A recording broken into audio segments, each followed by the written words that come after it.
sumagot na kasi din dito si Philippines ng way to catch out the 1-1. Isipin mo yung Grok, Wild Charge, Donning Redka. And they go for the Estes. It's time! Ito na yun. This is a good reply to the 1-1. As long as hindi siya yung magiging first target ng ultimate na crossbow of tank. The damage of crossbow is still up against the burst damage of Adirot and the yes. anti-heal Talaga properties. nila dito ang paunahin yung 1-1 nila or else, kumbaga ipapunish to ng Team Philippines. And look at the aggression from Imam and Villaluna. Oh no. Talagang Oh, no. first blood agad makukuha ng Team Philippines. Naramdaman ko na eh. Nakita ko na rin eh. Ito yung tipo na Estes. Kung babalikan nyo, pwede nyo i-replay yung last 1 minute. Ang daming auto-attack na binagsak ni Venus. Level 1 kinuha niya yung heal, hindi yung slow. Kasi gusto niya makipag-trade, tas i-heal back niya yung nakuha niyang damage. Ganyan mag-isip ang isang Estes of the world. Isipin mo, no? Kinombo Estes nila of ni... the world. Estes of the world. Kinombo nila ni... Kukuhan man lang. Pero yun nga lang, heavy spin para dito kay Del Rosario habang nakuha nila doon yung turtle objective. Pero sa mga likod, nandun pa rin ang sustain. The Ube strategy is still working for Team Philippines as Jasmine will be done. Imam with that secured kill. Tapos si Soto, kung kanina, Esmeralda yung gamit niya. Pero parang ganun pa rin. Yung ultimate bonding experience may bago ng chapter LDR.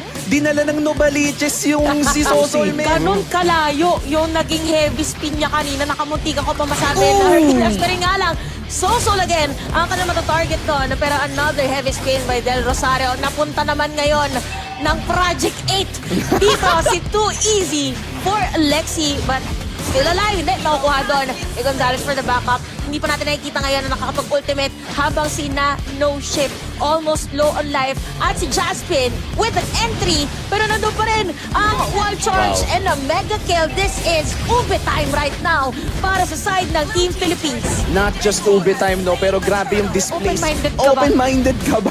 Open-minded ka Oh, ba? pero may nahuli doon. Napakagandang huli nung sa dalawa. Ay, Napatalo na sila yung Gonzalez. Wow! grabe naman, pinapakita ko yata si Del Rosario sa na likod. Nano ship is done.